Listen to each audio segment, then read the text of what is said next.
Salut, salut! Donc on continue les aventures de Compostelle, mes aventures.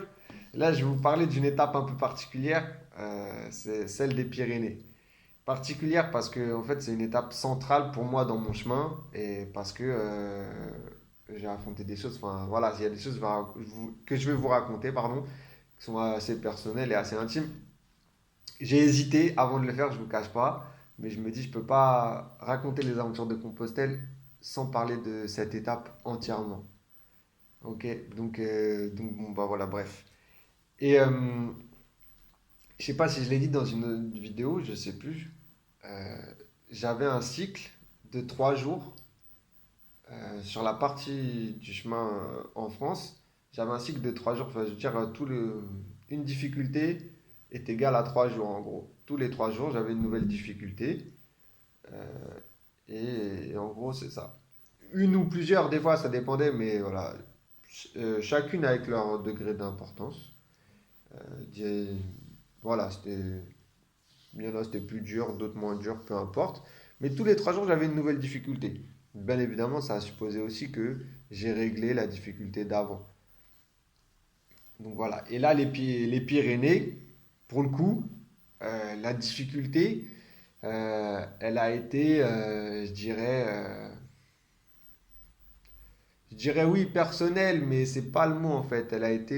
Ça a été le passé. Voilà, je pense que c'est ça. Ça a été le passé. La difficulté là, ça a été le passé. Et donc, je vous raconte. Je vous raconte cette région des Pyrénées. Franchement, pour moi, c'est la plus belle région que j'ai traversée. Sur ce chemin-là, c'est la plus belle des régions que j'ai traversées. Sans hésiter. Euh, c'est montagneux, franchement, c'est super joli. Moi, je regarde de temps en temps des photos, je me souviens et tout. Je dis non, non, franchement, c'est vraiment beau. Après, c'est que mon point de vue, hein.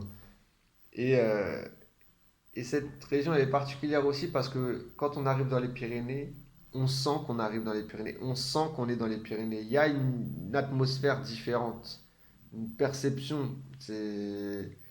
Et je vais vous donner un exemple. Au début que j'arrive dans les Pyrénées, à côté de la route, sur le bas-côté, il y avait de l'herbe, mais euh, des grosses touffes d'herbe et tout. Même d'ailleurs, c'était chiant pour marcher en fait là-dessus. Mais en fait, c'était pas coupé. C'était pas entre guillemets entretenu. Et en fait, il y avait un panneau qui indiquait que il coupait pas l'herbe volontairement pour favoriser justement les écosystèmes et tout ça, et un truc quand même bien naturel. Et j'avais trouvé ça cool. Et en même temps, je me disais, bah ouais, bah, on est bien dans les Pyrénées, tu vois. Et, et oui, et même après, quand je marchais, quand je traversais les Pyrénées et tout ça, donc c'était beaucoup de collines et dans les bois. Euh, enfin, dans les bois, champs, ça dépendait.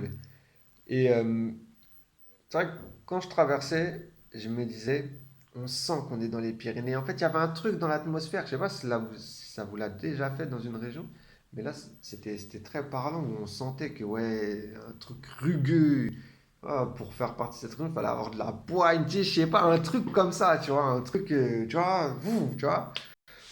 Et, donc c'était assez particulier, mais c'était agréable. Et enfin bref, venons au sujet principal.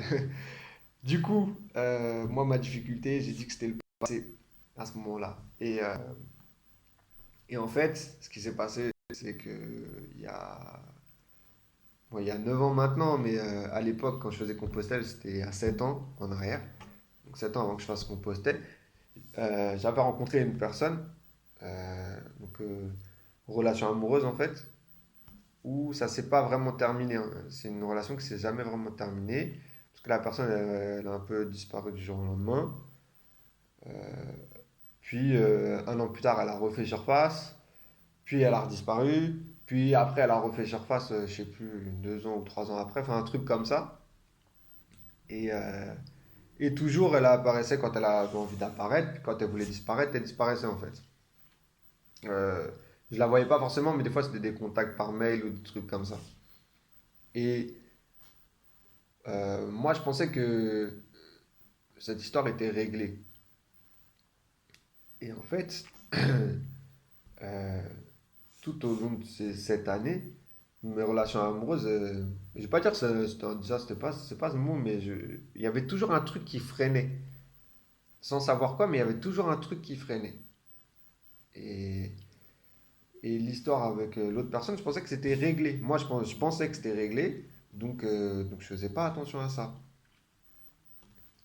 Et en fait, les dernières nouvelles que moi j'avais eues, c'est que cette personne euh, vivait dans les Pyrénées. Donc quand je suis arrivé dans les Pyrénées, en fait j'y pensais. J'y pensais à cette personne. Donc, comme quoi en fait c'était pas réglé du tout, hein. Et, euh, et du coup, à peu près à la moitié de cette étape, au deuxième jour je pense, en fait je prends contact avec une amie à moi et on parle de plein de choses, de ce qu'on traverse, de ce qu'on vit. Et souvent, entre nous, on est de bons conseils. Enfin, voilà. Et je lui raconte, enfin, elle connaissait l'histoire, mais donc du coup, je lui parle un petit peu. Et elle me dit, mais vas-y, tu devrais lui écrire et tout, nanana. Et j'étais pas chaud parce que je dis, mais en fait, à chaque fois, c'est elle qui est partie sans donner de nouvelles. Enfin, je vais pas courir après elle, en fait. Enfin, et puis, en fait, ma vie, elle avance, voilà, tout simplement. Donc voilà. Et finalement, je décide de l'écouter. Donc j'envoie un mail à cette personne. Et juste pour prendre des nouvelles, pour savoir, voilà. Et puis elle me répond, puis je lui explique, voilà, que je fais le chemin de Compostelle. Enfin bref, ce que je fais un petit peu, tout ça. Donc elle me répond, tout ça et tout. Et et il y a une phase où en gros, après, elle me répond plus. Donc ça veut dire pendant, je sais pas, je vais dire l'espace d'une demi-heure ou une heure, on s'envoie des mails comme ça, réponse très rapide en fait, comme si c'était des SMS. Et après, plus de réponse. Ok, plus de réponse, la soirée elle passe, nanana, le lendemain ça passe, le matin, plus de réponse, tu vois. Je dis bon, après on n'est pas là spécialement, elle n'est pas obligée de répondre forcément tout de suite, hein, je vais te dire. Et sauf que après, moi, je discutais avec ma pote et je disais, ouais, mais vas-y, tu sais, ça va faire encore comme l'autre fois. Elle va plus donner de nouvelles. Tu sais, c'est bon, je connais en fait. Et jusqu'à après, en fait, elle me renvoie un mail. Elle me dit, oui, je suis désolé. Enfin, bref, elle a eu des problèmes de connexion. Là où elle vivait, déjà, elle était plus dans les Pyrénées, hein, et là où elle vivait, elle captait pas très bien. Donc en fait, il fallait qu'elle descende en ville et tout pour capter. Donc elle m'a dit, bah laisse-moi ton numéro et quand je descendrai en ville, je t'appellerai. Je vais pas laisser mon numéro. Mais là, je dis, mais non. Dans ma tête, je me suis dit, non, je te crois pas. C'est ce que tu as toujours fait, plus ou moins. Et tu l'as jamais fait, en fait. Donc, donc voilà, donc je connais trop. Et, euh, et en fait, euh, je crois que c'est ma pote qui m'a donné ce conseil. Elle me dit, mais en fait, à un moment donné, dis-lui les choses. Et, euh, et du coup, à un moment donné, c'est ce que j'ai fait. J'ai dit, bon, écoute, je vais j'ai envoyé un mail, j'ai retracé toute l'histoire en gros, tout ce qui s'était passé, nanana, comment elle s'était comportée, parce qu'elle n'avait pas été très réglo. Moi j'ai été réglo, hein, mais pas de son côté. Et je pensais que cette histoire était réglée, mais en fait non. Et du coup, moi je balance tout. Et je me dis, tant pis, même si elle répond pas, je m'en fiche. Je m'en fiche, en vrai je m'en fiche. Par contre, moi j'ai besoin de le faire parce que pendant toutes ces années, j'ai pas eu l'occasion en fait à un moment donné de parler et de dire, hé, stop. Là, c'est bon, faut arrêter de se comporter comme ça, nanana. Voilà, j'ai pas eu cette occasion de le faire. Et là, je me dis, je m'en fous, je vais lui dire, elle le prendra comme elle le prendra, peu importe, mais je vais le faire pour moi. Et, et c'est important. Et donc, bref, je le fais, je lui ai écrit un long mail et tout. Et déjà, juste le fait de l'avoir fait et de l'envoyer, déjà, ça allait mieux. Déjà, j'étais mieux. Il y avait un truc en moi qui s'était passé, j'étais libéré en fait. J'étais libéré, voilà. J'étais libéré. Et ce qui s'est passé, c'est qu'elle a répondu à ce mail à la hauteur de ce que moi j'ai envoyé. Et en fait, elle se souvenait de tout. enfin bref, elle s'est excusée, elle a reconnu en fait les choses et tout. Et, et quand j'ai vu son mail, bah là, ça a été encore plus libérateur. Ça a été vraiment un point en moins voilà, un soulagement. Je me dis, bah en fait, voilà, elle reconnaît en fait, c'est ça, c'est qu'elle a reconnu ce que je disais, que c'était vrai. Donc ça, c'était important. Et après, suite à ça, donc déjà, moi, j'avais un gros point en moins. Je venais de régler une histoire, ça faisait 7 ans, en fait, elle traînait dans mon inconscient, tout ce que tu veux, là. Et, euh, et en fait, après, on a continué de s'échanger quelques mails, euh, je dirais presque par courtoisie, mais après, ça n'avait plus d'importance, en fait. L'histoire était réglée des deux côtés. Et là, et jusqu'à présent, elle n'avait pas été réglée en fait. Moi, je pensais qu'elle était réglée parce que moi, j'avais avancé. Mais en fait, il y a certains trucs, certaines situations dans ma vie où je me retrouvais bloqué ou freiné. Et je me disais, mais c'est bizarre en fait, c'est pas normal.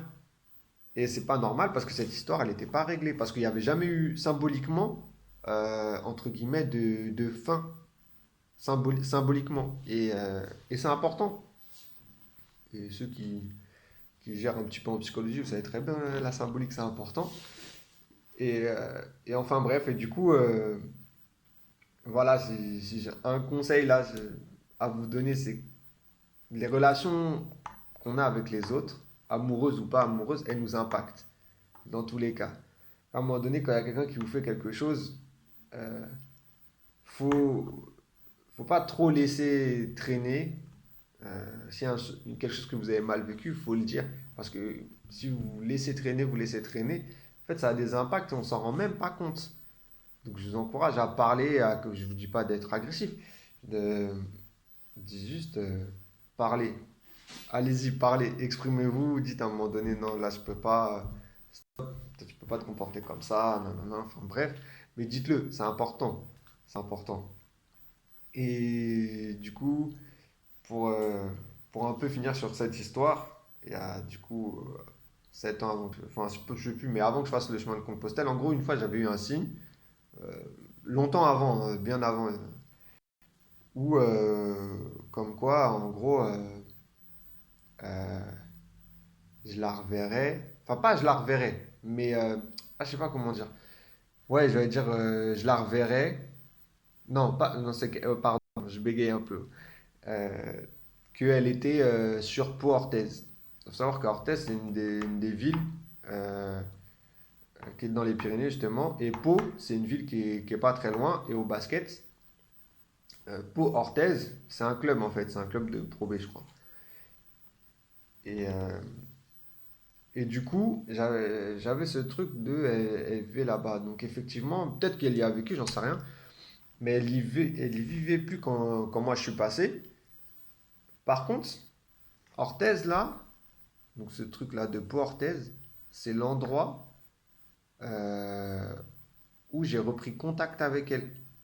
Et où du coup j'ai pu régler cette histoire. Et ça c'est ouf parce que quand même c'est avant le chemin, je vous parle de plusieurs années avant le chemin où j'ai ce signe euh, qui me dit en gros c'est là, c'est à cet endroit. Donc ça c'est assez farfelu.